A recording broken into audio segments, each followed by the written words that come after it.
स्वागत है आप सभी का हमारे चैनल खबर एनडीटीवी में और मैं हूं आपके साथ तनु शर्मा। देश भर में 3 फेज का चुनाव संपन्न हो चुका है और अभी 4 फेज का चुनाव बाकी है। इस बीच लगातार एक के बाद एक कांग्रेस के अनेक वरिष्ठ नेताओं ने पार्टी से त्याग पत्र दे दिया है। अब एक बार फिर लोकसभा चुनाव के बीच पिछले 25 वर्षों से लगातार दिल्ली प्रदेश कांग्रेस के महासचिव पद पर रहे एआईसीसी के मेंबर ओम प्रकाश बिधूड़ी ने कांग्रेस को त्याग पत्र देकर केंद्रीय मंत्री नितिन गडकरी व दक्षिण दिल्ली से भाजपा प्रत्याशी रामवीर सिंह बिधूड़ी की मौजूदगी में भाजपा का दामन थामा। आपको बता दें कि ओम प्रकाश बिधूड़ी तुगलकाबाद से पहले भी विधानसभा का चुनाव लड़ चुके हैं, तो वहीं भाजपा में शामिल होने पर क्या कहा ओम प्रकाश बिधूड़ी ने, देखिए हमारी ये खास रिपोर्ट। नमस्कार, आप देख रहे हैं खबर एनडीटीवी में आपके साथ संजीव झा। इस वक्त जो है सो दक्षिण दिल्ली के इलाका जहाँ पे जो है सो देश में राजनीति पारा जो है सिस्टम चढ़ा हुआ है। हालांकि गर्मी भी है, लेकिन राजनीति पारा जो है सो गर्मी को भी दाब दिया गया है, क्योंकि जो लोकसभा देश में जो पंचवर्षीय त्यौहार कहा जाता है, उस त्यौहार को मद्देनजर देखते हुए सब जगह जो राजनीति सुगबुगाहट जो है सो तेज है। हर एक पार्टी जो है सो अपनी अपनी ताल ठोकी हुई है। तो यहीं पे हमारे साथ जो दक्षिण दिल्ली में जो पहले संगम विहार विधानसभा क्षेत्र से जो है सो कांग्रेस पार्टी में कद्दावर नेता 25 वर्षों से जो है सो कांग्रेस में थे और कांग्रेस से नाराज होकर के भाजपा का दामन थामा है। कल एक कार्य सभा हुआ था नितिन गडकरी जी का बदर विधानसभा क्षेत्र में, उसमें जो है सो रामवीर सिंह बिधूड़ी जी जो है सो यहाँ से दक्षिण दिल्ली के भाजपा के प्रत्याशी हैं। उनके सभा में जो है सो नितिन गडकरी जी आए थे और ओम प्रकाश बिधूड़ी जी जो कि पहचान के मोहताज नहीं है, क्योंकि 25 वर्षों से जो है सो कांग्रेस के कद्दावर नेता रहे हैं और एक बार विधानसभा चुनाव भी लड़े हुए हैं। स्वागत है सर खबर एनडीटीवी में। धन्यवाद सर। कैसे भाजपा का कांग्रेस का दामन छोड़ करके भाजपा का दामन थामा? अब तो मैंने पिछले सप्ताह पार्टी छोड़ दी है, कांग्रेस पार्टी को छोड़ दिया है और उसके कई कारण हैं, पर मुख्य कारण तो ये था कि इन्होंने जो आम आदमी पार्टी और कांग्रेस का जो गठबंधन हुआ था, सभी कांग्रेस कार्यकर्ता इस गठबंधन के विरोध में थे। हमने अपनी आवाज़ पार्टी तक उठाई, पार्टी को बताई, पार्टी के अध्यक्ष को बताई, लेकिन हमारी आवाज़ किसी ने सुनी नहीं। इसलिए हमारे पास कोई विकल्प ही नहीं था कि हम पार्टी के छोड़े बिना कोई और विकल्प था नहीं। और मैंने पार्टी छोड़ी है और पार्टी छोड़कर अपनी भावना व्यक्त की है कि हम इसके विरोध में हैं। लेकिन ये आवाज़, ये भावना, ये जो सोच है दिल्ली के हजारों कार्यकर्ता की भी है। तो इस गठबंधन के विरोध में मैंने कांग्रेस पार्टी को त्यागा है। 25 वर्षों के बाद भाजपा क्यों याद आई आपको? क्यों कांग्रेस को छोड़ा? हाँ, कांग्रेस को छोड़ने के तो मैंने आपको कारण बता ही दिए हैं।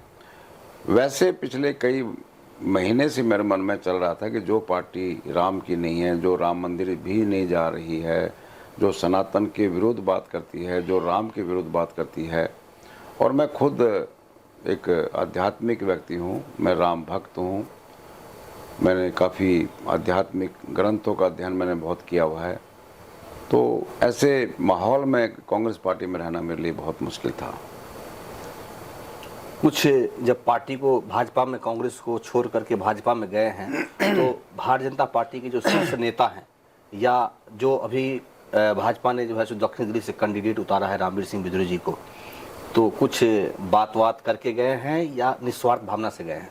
नहीं, मैं निस्वार्थ भावना से गया, मेरी कोई शर्त नहीं है। और मैं आपको, वैसे तो सभी नेता जब कोई पार्टी त्यागता है दूसरी पार्टी में शामिल होता है, कुछ अपेक्षा रहता है। नहीं, मैं वही कह रहा हूँ, आप सभी से सवाल पूछेंगे तो वो यही कहते हैं कि हमारी कोई शर्त नहीं है, लेकिन मेरी वास्तव में ही कोई शर्त नहीं है, कोई शर्त नहीं है और मेरी कोई इच्छा भी नहीं है। हाँ, बीजेपी में आए हैं, भारतीय जनता पार्टी में आए हैं, तो ज़रूर एक कार्यकर्ता के रूप में काम करेंगे, जो भी पार्टी कार्य देगी मैं करूँगा। और मैं तो अपने आप को अपना सौभाग्य मानता हूँ कि मैंने बीजेपी में शामिल हुआ और मैं बीजेपी के शीर्ष नेताओं का धन्यवाद भी करता हूँ कि उन्होंने मुझे अपनी पार्टी में लिया है। और मैं निस्वार्थ भाव से कह रहा हूँ, इसमें कोई शर्त नहीं है और नहीं मिलेगी। मैं, जैसे अन्य नेता लोग अक्सर कहते हैं, मेरा भाव वो नहीं है, मेरा भाव निस्वार्थ ही है। क्या क्या कमियां रही कांग्रेस में जो आप उसको एक्सेप्ट नहीं कर पाए, और क्या क्या खूबियां देखी आपने भाजपा में जो आपने कांग्रेस का दामन छोड़ करके भाजपा का दामन आपने पसंद किया? कमियां तो बहुत हैं, लेकिन कुछ कमियां बहुत ज़्यादा हैं जो कि हम सहन नहीं कर सकते। कम से कम मैं कई महीने से मेरे मन में चल भी रहा था कि ये लोग मंदिर क्यों नहीं जा रहे हैं, राम मंदिर क्यों नहीं जा रहे हैं, राम के खिलाफ क्यों बोल रहे हैं। मैंने पिछले कई वर्ष से जब ये मैं एक सुप्रीम कोर्ट में एडवोकेट भी हूँ, जिस ढंग से कांग्रेस पार्टी जब ये केस अयोध्या का राम मंदिर का केस सुप्रीम कोर्ट में चल रहा था, जिस ढंग से पार्टी हमारी डायरेक्टली और इनडायरेक्टली प्रत्यक्ष या अप्रत्यक्ष रूप से राम मंदिर का विरोध कर रही थी, तब भी मुझे बहुत पीड़ा होती थी। चलिए, सुप्रीम कोर्ट का फैसला आ गया, राम मंदिर के पक्ष में आ गया। उसके बाद भी उल्टी सीधी बयानबाजी आई, पता नहीं क्या क्या बोला इन्होंने। कभी सनातन के विरुद्ध बोल देते हैं, कभी भगवान राम के विरुद्ध बोल देते हैं। और पिछले 10-15 का इतिहास की आप देखें तो ये पार्टी राम के अस्तित्व को मानते ही नहीं है।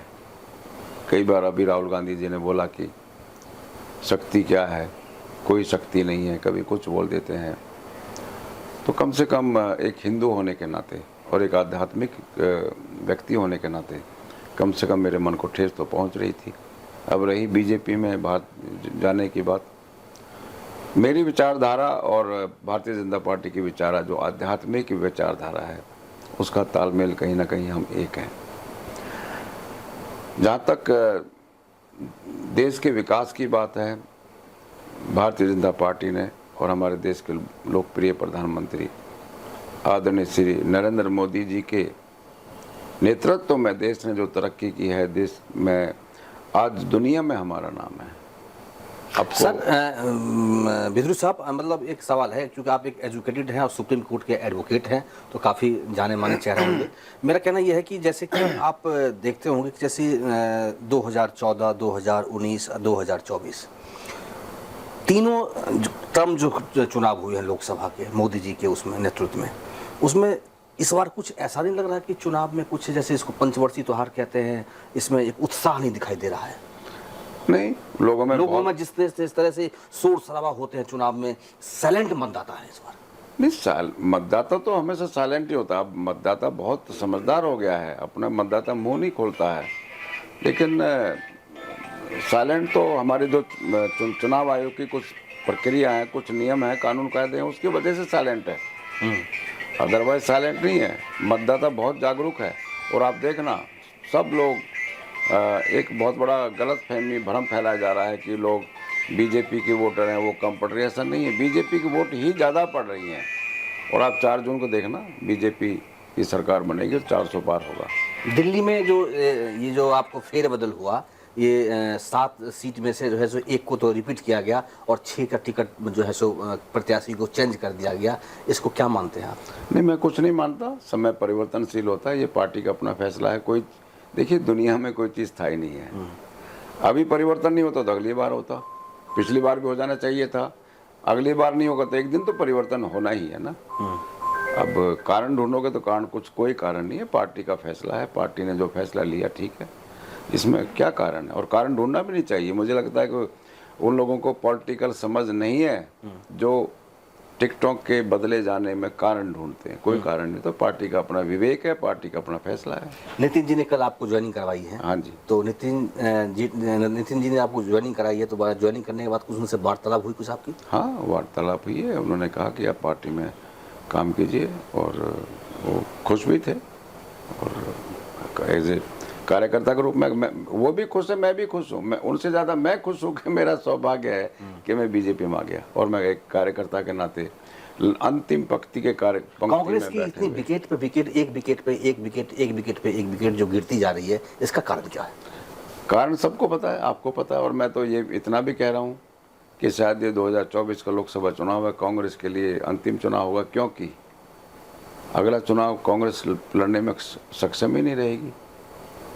लड़ेगी लेकिन कैंडिडेट नहीं मिलेंगे इनको। बस जैसे कि एक क्षेत्रीय पार्टी होती है, वो बन के रह जाएगी। दिल्ली में कांग्रेस में आप थे, लेकिन आम आदमी पार्टी से जो है सो हमेशा कांग्रेस का जो है सो कांग्रेस को खत्म करने वाला आम आदमी पार्टी है। और आम आदमी तो हमेशा आपको आम आदमी पार्टी से जो है 36 का आंकड़ा रहा है। अब तो वैसे भाजपा में आ गए आप।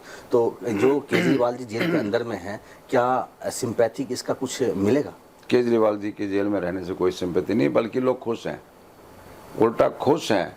उसका फायदा बीजेपी को मिलेगा, क्योंकि जो भ्रष्टाचार के केस में बंद हो, जो भ्रष्टाचारी है, जिन्हें घर घर में, गली गली में, मोहल्ले मोहल्ले में शराब के ठेके खोल दिए होंगे, उससे लोग, उसी समय लोग बहुत नाराज थे कि भाई ये क्या कर रहे हैं।